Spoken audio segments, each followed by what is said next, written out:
Well, welcome everybody to the penultimate lecture in the series. And we've had Christopher Woodward giving his overview of the Artisan Garden, followed by Steve Daniels, who's talked specifically about Humphrey Repton. And then I gave a kind of a rapid dash through the 20th century. And today we're going to kind of slow down a bit. It's kind of very 60s and kind of 70s. So it's quite appropriate for that. It's my great pleasure to introduce two colleagues who I've both known both of them for quite some time. Joyce Sleeman, and Joy teaches at History and Theory of Art at University College London at the Slade, and she's done a lot of work on landscape and sculpture in the period that I've been talking about, particularly about land art.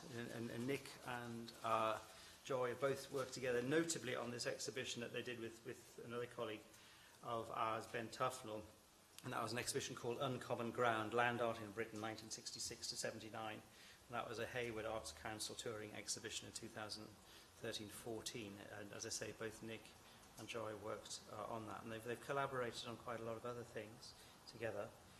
Nick also worked with Stephen Daniels and I on the Art of the Garden, so now you've got the third partner in crime here in the room, which and I was drawing quite heavily on that material in my talk. I've known Nick, I just was reflecting about 10 minutes ago, for 40 years, and Nick was taught me, rather at the time this art was actually emerging.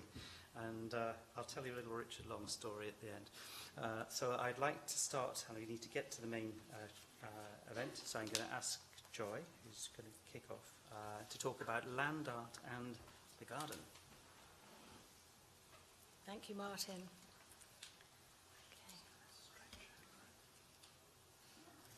A stereotypical view of the land art of the late 1960s and early 70s is typified by large-scale art made directly in the landscape, in apparently remote and sometimes inhospitable landscapes. The Great Salt Lake in Utah, in the case of American artist Robert Smithson's Spiral Jetty from 1970, which I'm showing here in a postcard image. This is a postcard that I bought when I visited it in 2010. And it's got some people on it for scale, and also as a reminder that actually today this is quite a popular tourist destination. Or land art was made on the upland of the southwest of England, in the case of Richard Long's Walking a 10-Mile Line, which was made on Dartmoor late in 1968. And I'm showing here 4 stills, including the title frame from the television film that he made. And this work was broadcast live on television as part of the very first exhibition that had the title Land Art in April 1969. So this is a poster advertising that very first television exhibition. These epic landscape works might seem a very long way from the art of gardens. When Nicholas, Ben Tufnell and I put together the exhibition that Martin just mentioned of land art in Britain called Uncommon Ground, we explored some of the more conceptual and handmade aspects of land art, the use of photography, film and music, and we included a section in the exhibition catalogue on gardens. In the exhibition we included some artists who more explicitly engaged with gardens, including the Scottish artist, gardener and poet Ian Hamilton Finlay, who will feature in our talk today. But we also suggested in our exhibition, and will address in our lecture today, ways in which land art relates to gardening, not only through the work of artists like Finlay who made gardens, but also creators of land art whose work might, on the surface at least, seem to have few connections with gardens or gardening. Richard Long, Nancy Holt and Robert Smithson. So now, hand over to Nick.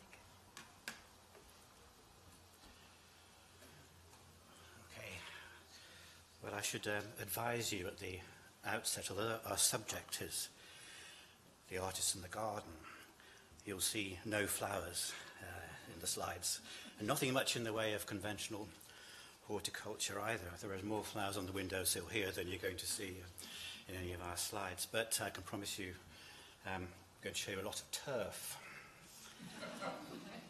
Well, land art has a somewhat ambivalent relationship with gardens, and particularly with landscape gardening. So on the one hand, we've got artists who are interested in shaping the land and working directly with terrain and forming land itself as raw material into new configurations. Now, making art in this way, in the context of the later 1960s and 1970s, was intended as a radical practice. It meant getting away from the studio and, to a point, getting away from the idea of art as a commodity, something that could be bought and sold. It's got nothing to do anyway with representing the landscape as landscape art would conventionally be understood. But it was inevitable that this new practice would be understood in the light of a tradition of landscape gardening in which land is made into a work of art. But on the other hand, there were artists who wanted to make work directly in the landscape, who rejected the idea of tradition altogether, who recognized no kind of continuity with the past. They saw their work as essentially abstract or as immaterial. So it could take the form of movement through space, for example, as you see in one or two of the images on the poster here. Now, from this point of view, the garden as a space can only be thought of as a piece of enclosed, intensely cultivated private property. And such spaces might be convenient as a site in which to make new work. But the conditions they provided would need to be disrupted or resisted or questioned in some way. That's why the garden is not an obvious choice of site for a radical artist, for the reasons that I suggest. Now, as Joy has suggested, we're looking at different artistic positions in relation to gardens, from a self-aware, critical engagement with the tradition of garden and landscape designing, to resistance to the very idea of property, enclosure, and above all, improvement. So our talk is in three parts. I'm going to begin with Richard Long, who at the outset of his career at least seems to exemplify the idea of resistance to landscape gardening, that very English tradition. That Long seems very, very resistant to being understood within that tradition. Then Joy's going to look at the case of Robert Smithson and his wife Nancy Holt, who, as Americans, had a very outsider perspective on the English tradition of landscape gardening. It fascinated them. They didn't have that resistance that a native English person does. And they made something very unexpected of what they read and what they found. And then I'll say something about Ian Hamilton Finlay, I think Martin mentioned in his talk last week.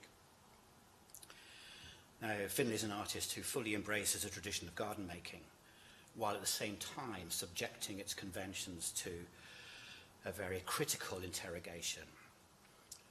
So we've got three artists, Long, Smithson, Finlay, but I think Joy and I both want to make a point really that certainly in the case of Smithson and Finlay, we're looking at collaboration essentially, and the figures that we want to also draw attention to are Nancy Holt, Smithson's wife, and Sue Finlay, Finlay's wife, who made very significant contribution to the work. And Joy will make some concluding remarks at the end to bring our various strands together. So there's a play of oppositions and tensions we want to bring out throughout the discussion of these artists between, shall we say, permanent works and ephemeral works, or works on a large scale in public or even patrician kind of settings, and works in suburban back gardens. In other words, we are moving between elevated and vernacular modes of gardening.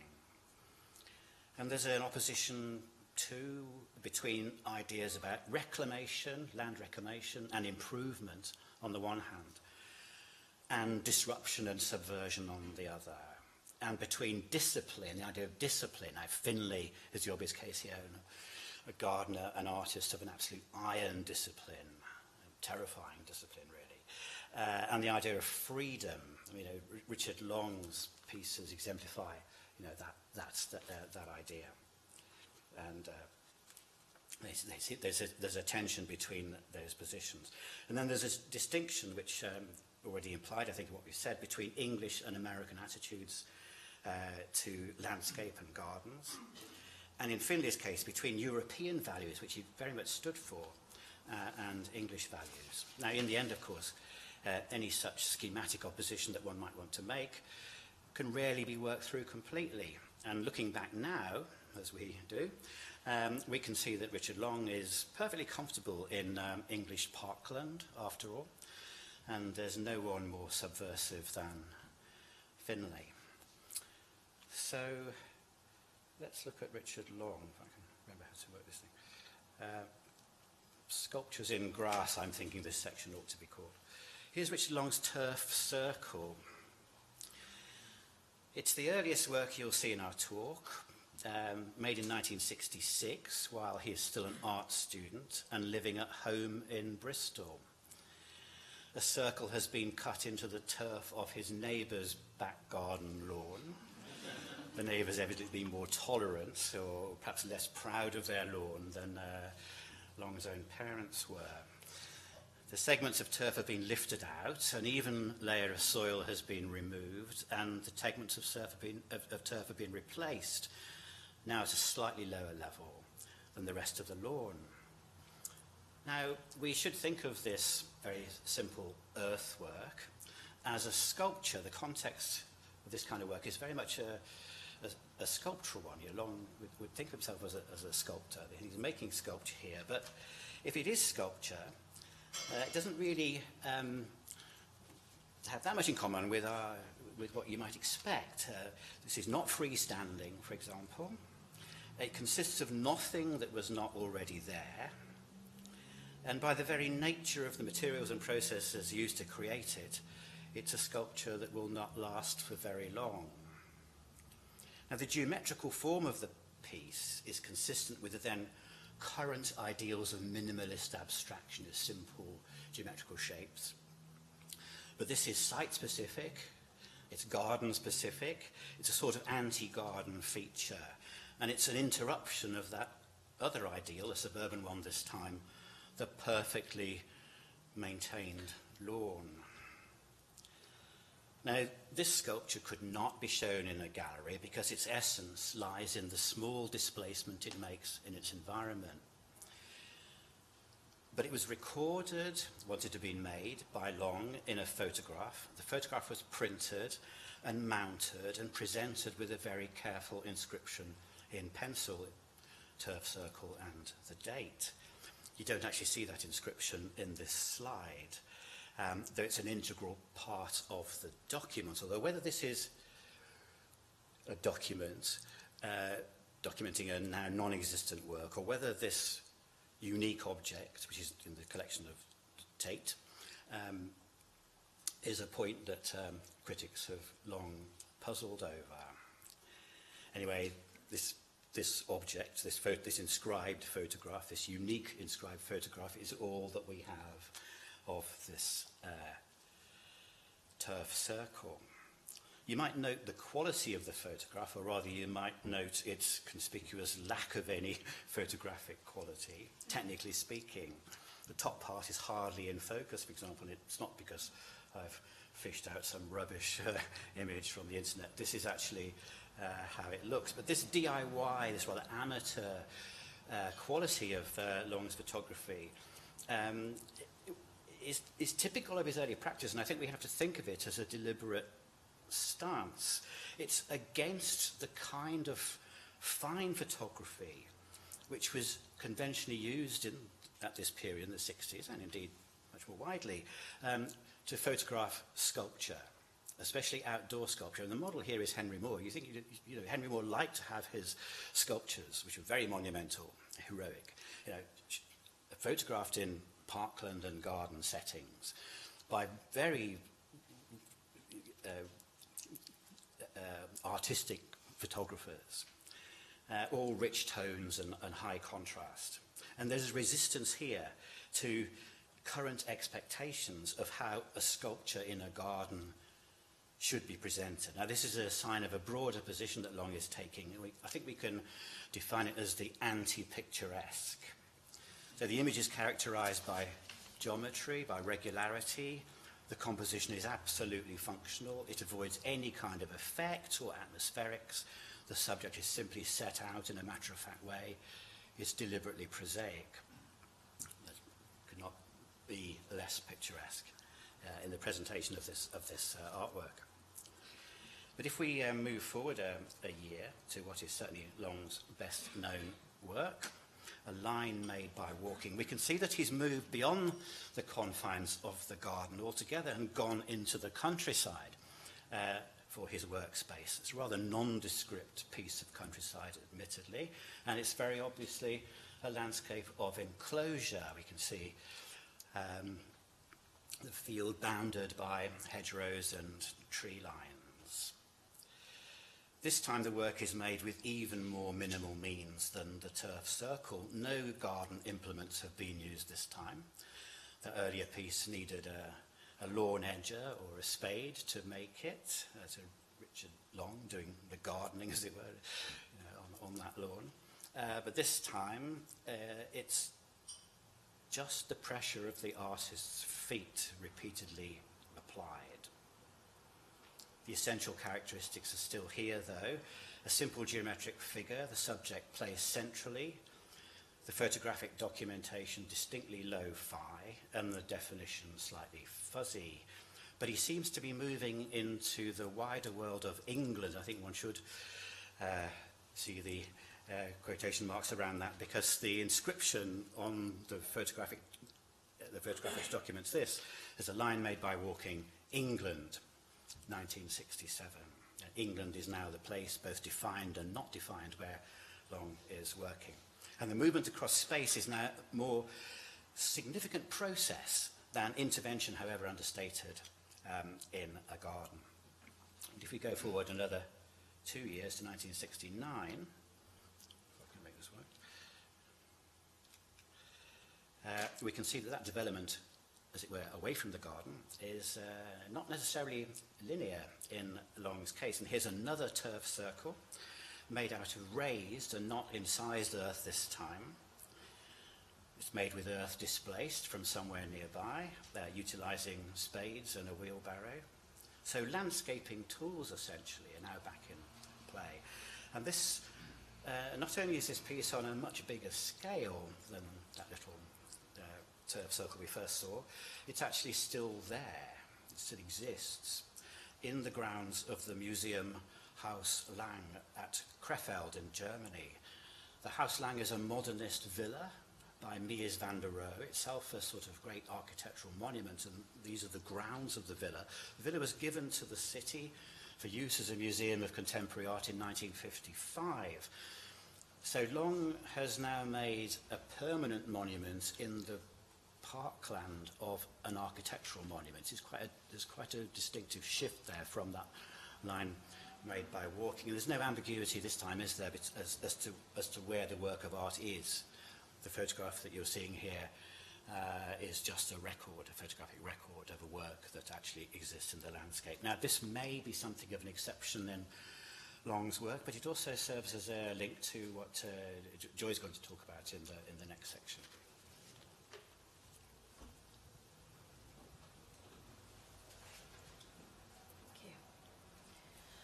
So Robert Smithson then is acknowledged as one of the pioneers of land art. He and his wife, the artist Nancy Holt, developed large-scale works made directly in the landscape, with Holt continuing to make work in this way even after Smithson's tragic early death in 1973. Theirs was a long-term collaboration which continued even when Smithson was no longer around. One of Holt's best-known works in the landscape is Sun Tunnels, and this was made between 1973 and 76, and it's located in Utah, right near the Utah-Nevada border, but on the other side of the Great Salt Lake to Smithson's Spiral Jetty, with which I began the talk. Smithson was also a writer. Indeed, writing was an integral part of his art. And it's in his writings, in his ideas, that one can find evidence of an evolving engagement with gardens and gardening, perhaps made more explicitly than in his art practice. His relationship with gardening was ambivalent, maybe even confrontational, but there's evidence in his writing of a changing attitude towards the garden. This came about partly through his and Holt's extensive reading of landscape theory, particularly writings on the picturesque, but also, I'll suggest here, through their direct experience of landscape gardens on an extended visit to England and Wales in 1969. So I'm going to start before England and Wales, before their trip. Smithson's thoughts on gardens are found in his writings, particularly in a short section of the article he wrote in 1968, which is called A Sedimentation of the Mind, Earth Projects. This was written when Smithson was developing the ideas that would also inform the exhibition Earthworks. I'm showing an installation view of that here, held at the Dwan Gallery in October 1968. And this is often seen as one of the very first exhibitions of land art. I'm going to come back to this, but I'm going to look at Smithson's comments in a section of his article, Sedimentation of the Mind, and these are in a section that's called Better Homes and Industries, and also in a footnote to that section. So this is a slightly rambling quote, but bear with me. The ending is the most important bit. And I quote, "Memory traces of tranquil gardens as ideal nature, jejune Edens that suggest an idea of banal quality persist in popular magazines like House Beautiful and Better Homes and Gardens. A kind of watered-down Victorianism, an elegant notion of industrialism in the woods. All this brings to mind some kind of wasted charm. The decadence of interior decoration is full of appeals to country manners and liberal democratic notions of gentry. Many art magazines have gorgeous photographs of artificial industrial ruins, in brackets sculpture, he had in mind things like Anthony Caro sculpture, on their pages. The gloomy ruins of aristocracy are transformed into the happy ruins of the humanist." Finally, this is the crucial line, "Could one say that art degenerates as it approaches gardening?" He follows this up with a footnote that continues rambling style with all kinds of gardens, paradise gardens, gardens of delight and torture, the grottos of Tiberius, deer parks, before concluding, I quote, "Too much thinking about gardens leads to perplexity and agitation. Gardens, like the levels of criticism, bring one to the brink of chaos. This footnote is turning into a dizzying maze, full of tenuous paths and innumerable riddles. The abysmal problem of gardens somehow involves a fall from somewhere or something. The certainty of the absolute garden will never be regained." Before his visit to England and Wales, Smithson reflected and expressed a frustration with prevalent American notions of gardens associated with pristine, untouched nature, closely related to another dominant American idea of wilderness, which had informed the setting up of the national parks in the USA in the 19th century. Smithson had visited and had many guidebooks to national parks such as Yellowstone in his collection of books. This prevalent view of the garden, idea of the garden, as something ideal, but also impossible and located in the past or in some unattainable realm. This view is also found in a well-known book from a similar era, Leo Marx's The Machine in the Garden, which was published in 1964. It explores a recurrent motif in, Marx argues, just about all American literature, and this is the image of the machine's sudden appearance in the landscape. Marx's first chapter is called Sleepy Hollow, 1844, and it presents the railway interrupting the peace of Sleepy Hollow for Nathaniel Hawthorne. And other pastoral interruptions by technology, so Thoreau interrupted by the locomotive whistle at Walden Pond, or the image of an industrial mill replacing the whale skeleton in Herman Melville's Moby Dick. By contrast to the garden idyll, with its potential for interruption, Smithson revelled in the interruptions. he felt more drawn to disrupted sites, post-industrial ruins, the edges of cities, and suburban sprawl. The exhibition Earthworks was held in 1968 at a commercial gallery owned by Virginia Dwyer. It was one of the first to present the new art of landscape that became known as land art. And the works you can see, the main ones on the floor here, on the left, that's Robert Morris's Earthwork, which was debris relocated from the city streets to Dwan's expensively carpeted New York gallery. You can maybe just about see there's a nice polythene sheet to protect the carpet there. And Smithson's non-site, which are the geometric bins containing rock that was found in a location in nearby New Jersey. The first serious review of Earthworks in the leading art magazine Art Forum saw this work collectively as a new picturesque, a late 20th century version of the aesthetic that flourished in the late 18th and early 19th centuries, particularly in the UK. Smithson evidently took this criticism seriously, but it was also abundantly clear that he and Nancy Holt were already interested in aspects of the picturesque. From the mid-1960s, Holt had begun taking friends and fellow artists on picturesque tours of their local environs in and around New York City, particularly to New Jersey, which is where both Holt and Smithson grew up. Smithson also took this idea of the tour and turned it into one of his most famous magazine article artworks, a tour of the monuments of Passaic, again a tour to New Jersey, which was published in 1967, the year before the Earthworks exhibition, and incidentally, the same year that Long made his A Line Made by Walking. In September 1969, Holt and Smithson made a trip to England and Wales. It was occasioned by Smithson's inclusion in a European touring exhibition, When Attitudes Become Form. And actually Long began the turf circle that Nick showed when he participated in this exhibition in its previous venue, which was in Krefeld. So it was first in Bern in Switzerland, then in Krefeld in Germany, and then it came to London's ICA in September of 1969. And Smithson was one of a small number of artists who were afforded funding to come to London and to make new work for this particular iteration of the exhibition. It was not Holt nor Smithson's first visit to London, but it was their first trip together, and after installing work at the ICA, they made an extensive tour of the English and Welsh landscape. They hired a car. Holt drove.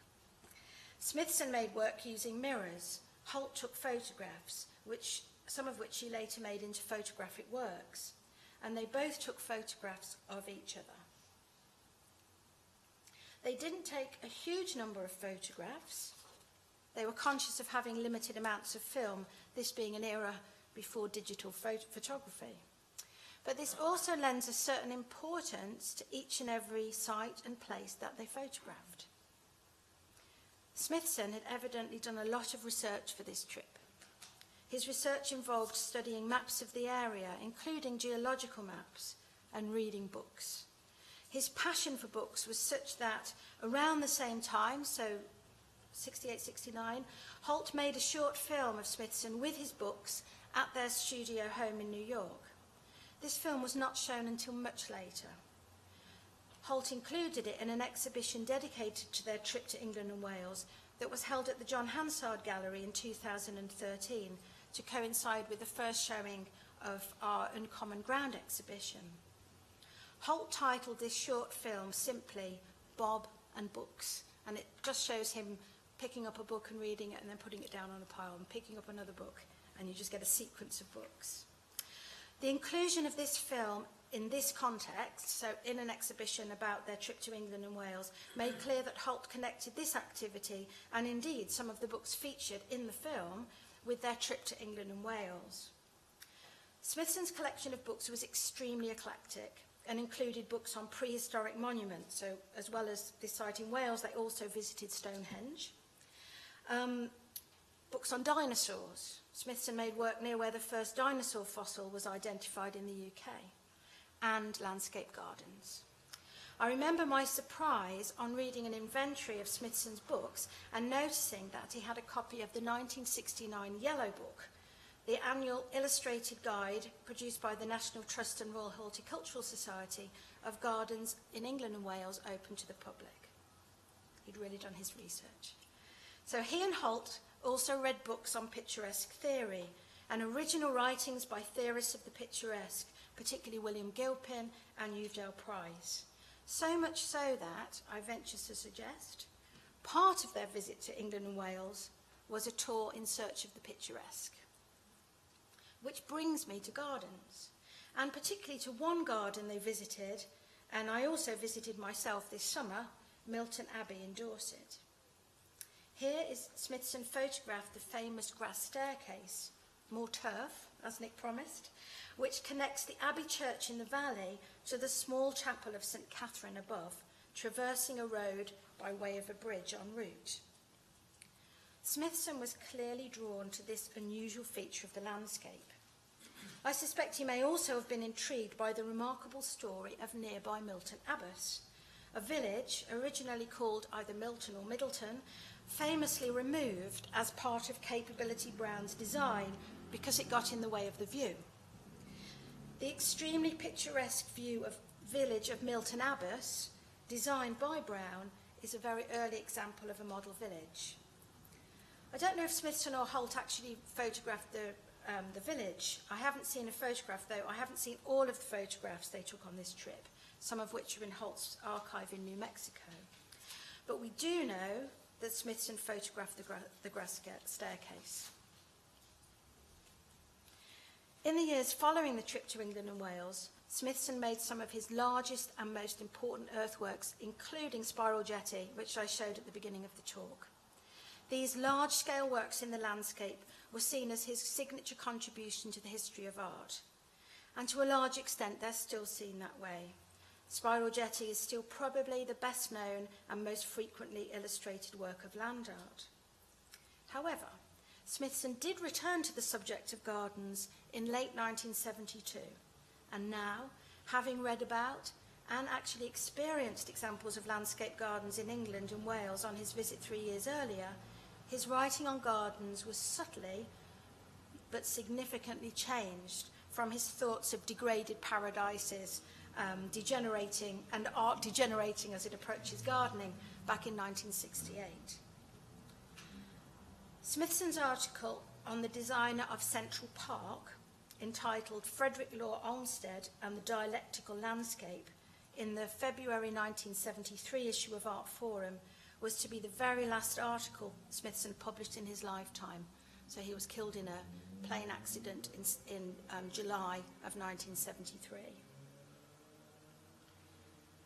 Smithson's research for his article on Olmsted involved revisiting sites in Central Park that had previously been photographed. He presented some of them in pairs in his article. So here, if you look on the right-hand side, this is a photograph of the Ramble before 1900, and then Smithson's revisiting of that site in 1972. And there are a number of these pairings of photographs. And this is something I've tried to emulate in this method in my research on Smithson. So this was my attempt. This was my attempt to recreate the view of the grass staircase at Milton Abbey this summer. I think the turf's looking a bit the worse for wear, maybe after the long hot summer. The other thing I noticed was I didn't slavishly try and capture it exactly, but I thought, why is the horizon so much different? And then I realised that Smithson's about nearly a foot taller than me. There you go. Small things.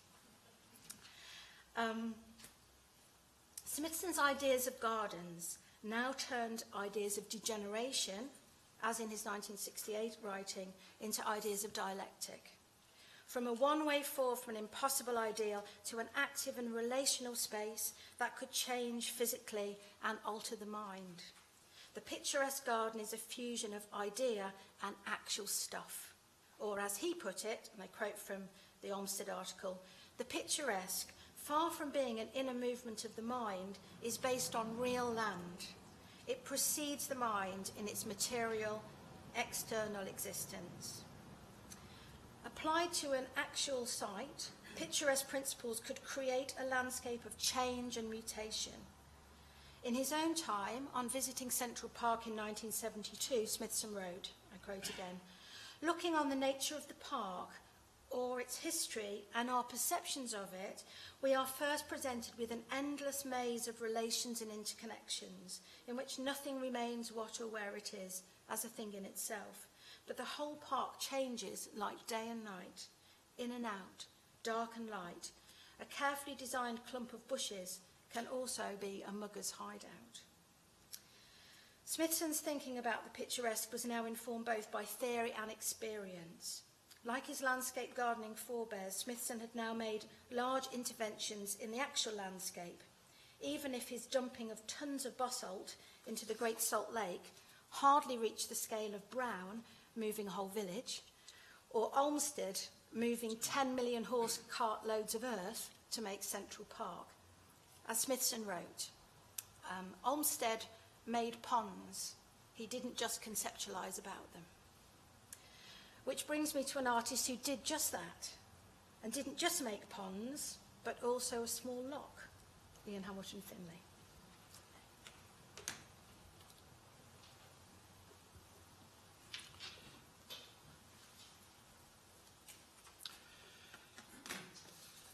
Well, here's a loch that Joy mentions. Technically, it's a lochen, small loch.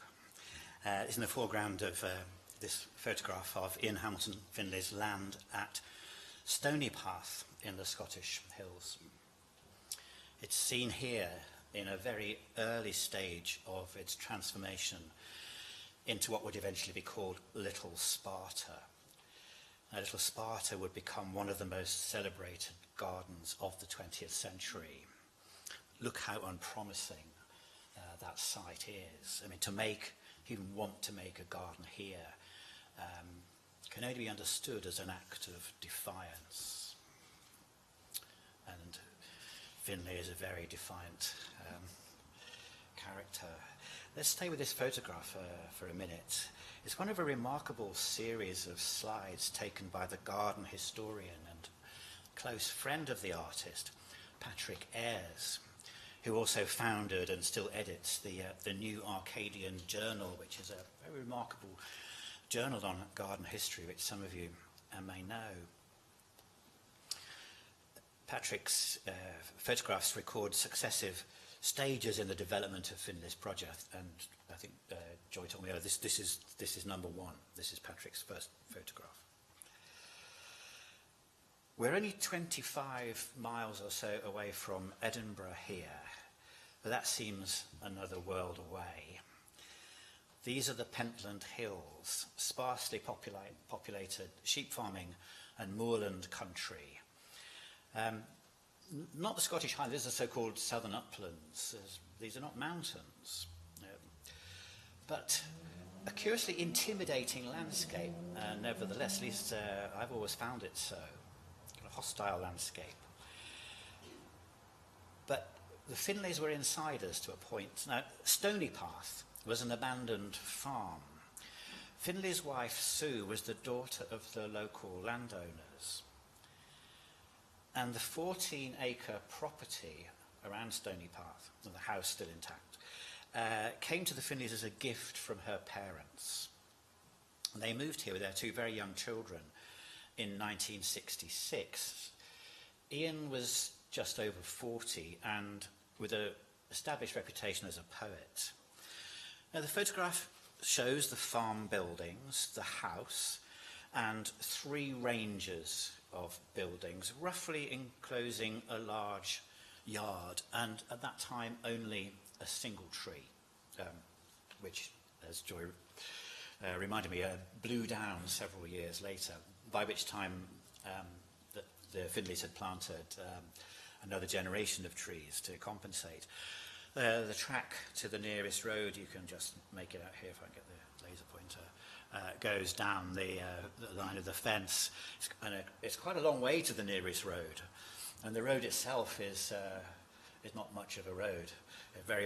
These are the back roads. This is the back country, very, very remote. Finlay created the Lochen in 1969 by damming a small stream, and this photograph must have been taken not long after that, I reckon 1969 or 70. The Finlays named this loch, which of course was a new feature on their map, Loch an Eck, after their son Alec. And the photograph takes on a new resonance if we compare it with how the site was transformed, with what the site looks like now, or what it eventually began to look like, what it looks like now. This is a photograph, I'm not sure exactly when this was taken, but fairly recently, of the area behind the house, that former open yard. That range of agricultural buildings has been renovated, initially as an art gallery to show Finlay's work and the work of his collaborators, and then redesignated as a garden temple in 1980, a deliberate echo of such illustrious classical gardens as Stourhead and Stowe. If you just flash back to the original photograph, you can see the chimney of the garden temple, just sticking up over the roof line. Is that chimney there? The inscriptions above the three windows and the central doorway, which you can't read in this photograph, they read, "To Apollo," that's the top one, "his music, his missiles, his muses." And that's indicative of the iconography of the garden, which moves from music and poetry and art to war and confrontation.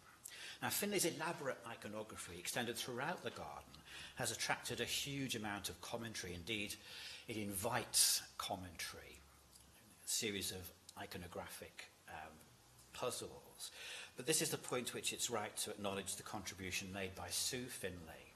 Now, this garden is a truly collaborative project in which her role has often been overlooked in the commentaries on it. I seem to recall a poem by Alec Finlay, Alec Eck of Loch Eck, who was, like his father, became a poet, with lines something to the effect of, "He laid the pathways, she did the planting." And by pathways, I don't mean that just literally. No, I don't just mean the laying of the paths which connect the various episodes in the garden.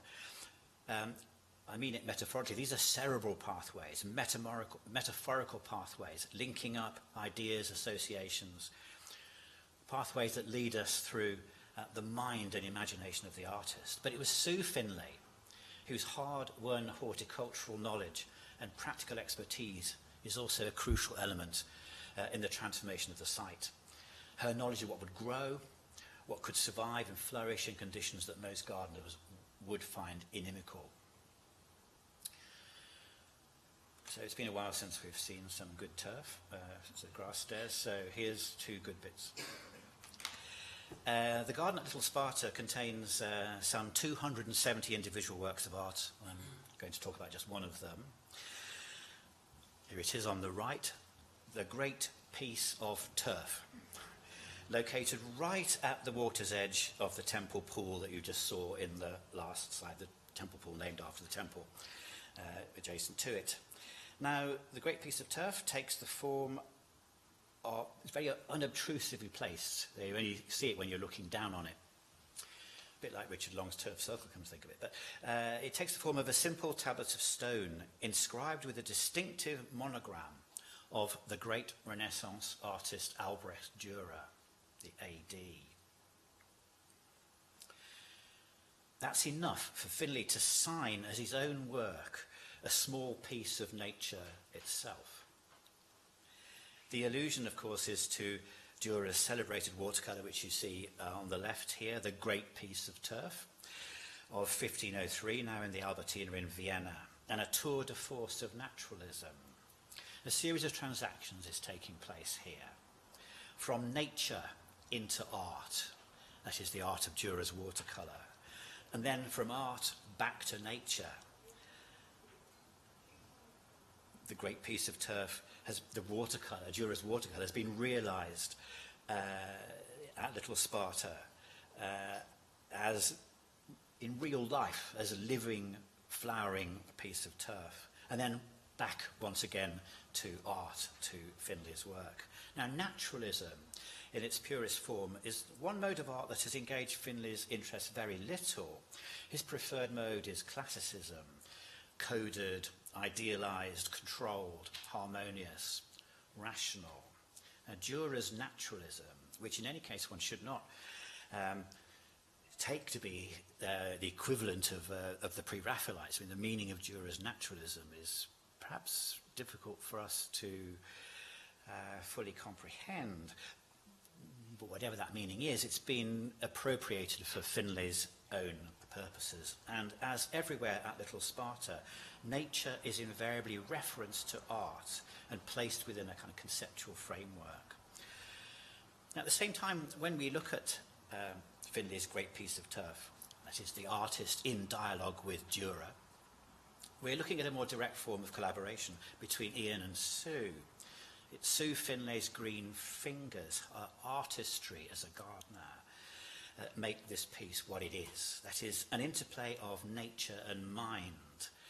Knowledge, I mean horticultural knowledge, gardening know-how, and the philosopher-poet's erudition and imagination. Now, all the same, commentators on Little Sparta, and they have been legion, have never quite been able to pin down what exactly the relationship between art and gardening is here. And there's a persistent view, which I think I want to resist, that the plants and trees provide a setting for the artist's genius. That is a soft and attractive setting to bring out all the more forcefully his astringent vision. Well, it's hard to resist a comparison between the two pieces of turf art that have featured so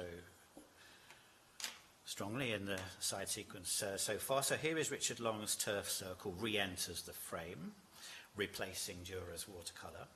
And now we have two works made within a few years of each other, 1966 and 1975. They're of a period. They have a number of characteristics in common, despite initial appearances to the contrary. Both are works of sculpture, first thing to say, and if you want to embed them more in the debate about sculpture in the period, both could be linked to conceptual art too. Both are open-air pieces, both site-specific, both have a garden location, both take a geometrical form, a simple geometrical form, square in one case, circle in the other, and both use the simplest possible means to achieve their effect.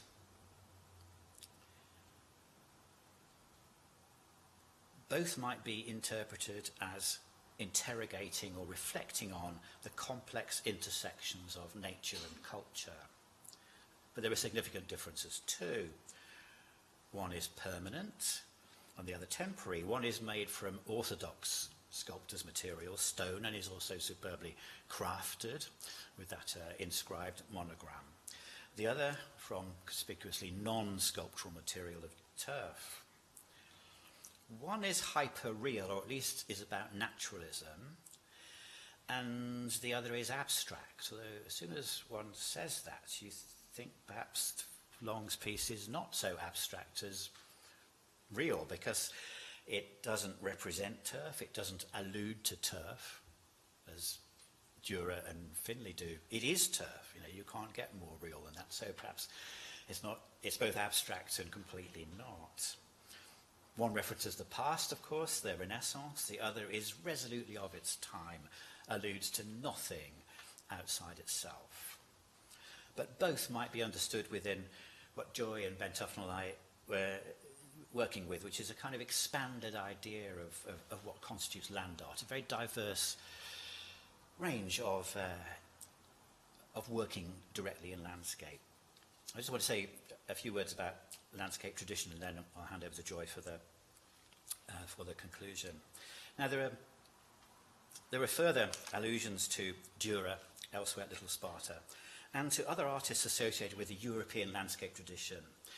Here's an elegiac inscription referring to Poussin and Claude, for example.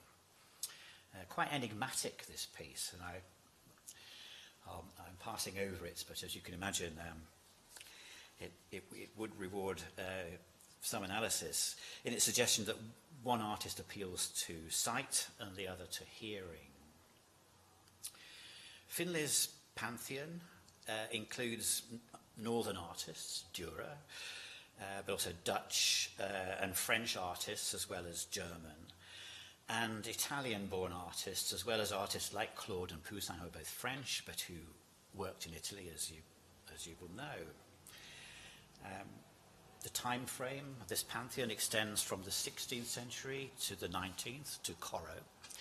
And of course, Cézanne is present too in Finlay's inversion of Cézanne's famous dictum about modern painters doing Poussin over again from nature.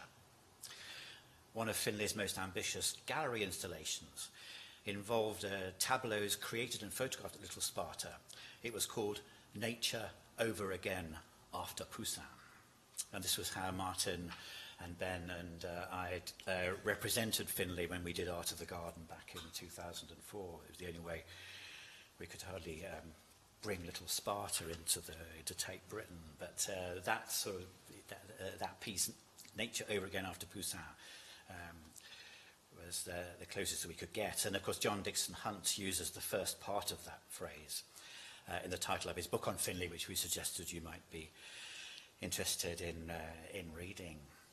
Now, it's striking, I find it striking, that nowhere does Finlay seem to make any reference to British artists, or despite the fact that the British tradition prides itself on its achievements in landscape. Finlay's pantheon is very conspicuously European and very conspicuously not British, unless I've overlooked something. So, as far as I can remember, at Little Sparta, there are no references to Gainsborough or Constable or Turner. I mean, perhaps we could come back to this. I don't really know why that is. However, there are references everywhere at Little Sparta and throughout Finlay's wider practice to that other British tradition closely related to painting, gardening and landscape gardening. Both the writing about it, in which Finlay was very well versed, William Shenstone, William Gilpin, Uvedale Price, the same theorists who fascinated Robert Smithson, and also practitioners, Capability Brown and Humphrey Repton, particularly. There are even references at Little Sparta to later gardeners like Gertrude Jekyll. It's the classical tradition that really interests Finlay, and indeed, walking round Little Sparta is like hearing a running commentary on that tradition of the classical landscape garden. A commentary sometimes couched in very acerbic and satirical terms, bringing a political edge to what has often been discussed in purely aesthetic ways. The last part of Little Sparta to be developed was called rather pointedly the English Parkland. Now this last slide, this is our last slide, shows a relatively late addition, 1996, to the works of art in the garden. It's an artfully broken down fence jutting out into Loch Neck, inscribed with the words picturesque, a term that of course is absolutely central to writing about landscape and gardens in late 18th and early 19th century Britain. And incidentally, the broken fence by the water motif is exactly the kind of thing that English painters enjoyed most. Think of John Sell Cotman or John Constable. These are the kind of motif they would be looking out for. Now, earlier I suggested that British land artists like Richard Long was very wary of the term picturesque, and they would do anything to prevent their work being interpreted in this way. Hence the deadpan, studiedly anti-picturesque presentation of turf circle or a line made by walking. The tonal flatness, the avoidance of contrast, the preference for symmetry, frontality, rather than irregularity or obliqueness. I mean, you can't get more irregular or more tottering than this work of art by Finlay. And the picturesque for an artist such as Long is something to be avoided at all costs. And that's because it threatens to drag what was intended to be a new landscape art back to the conventions of the past, back to an earlier way of seeing. But we've also heard from Joy how much the picturesque debate interested Robert Smithson, at least on the level of ideas, more than on the level of ideas. So how should we read Finlay's picturesque? Well, it's characteristic of his wit in placing inscriptions in the landscape garden. It's kind of comparable to that Dürer piece, isn't it? But this is an aesthetic term this time, rather than referencing the signature of an earlier artist. And Finlay's suggesting that there is no understanding of the landscape without language, that landscape and nature only exist within the discourses that we have constructed. And everywhere at Little Sparta, Finlay draws attention to the ways in which a garden and the landscape we might glimpse beyond it is an elaborate cultural construction, the product of a long history.